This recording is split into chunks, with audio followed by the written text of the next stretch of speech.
Tuhé mrazy a snehová nádielka dávajú zabrať najmä starším občanom. Strmý vršok robí ťažkosti v lete, nie je to ešte v takejto zime. Úrazy sú na dennom poriadku. Vo Svetom Juri ale zníženie úrazovosti ľudí postavili nad vyšší účet za spotrebovanú elektrickú energiu. Využitie eurofondov umožnilo v Juri investovať do energeticky efektívnej techniky. Starostlivosť o chodníky i prístupové cesty vyjde lacnejšie ako týždeň v posteli so zlomenou nohou.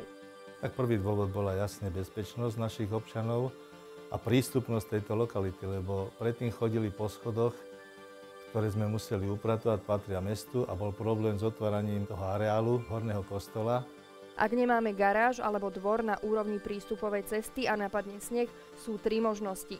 Dopravnou značkou odporúčiť reťaze, v druhom prípade potrebujeme lopatu a silné ruky, alebo si dáme zabudovať zariadenie s termostatom. Ten zapne snímač v dlažbe, vyhreje chodník alebo prístupovú cestu a chráni ju pred zamrznutím.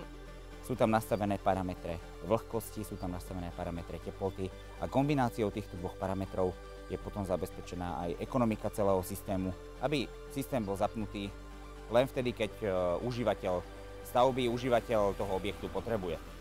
Spotreba auta po takejto ceste je hospodárna, čo pri rekordných cenách pohonných hmôt kompenzuje vyššiu faktúru za elektrínu nielen v rodinnom dome. Ale takisto priemyselné parky, biznis centrá, obchodné centrá, ale firmy, takisto zásobovacie centrá, logistické centrá. No a tu sa núka dobrá rada aj developerom. Spokojné bývanie sa začína už na ceste domov.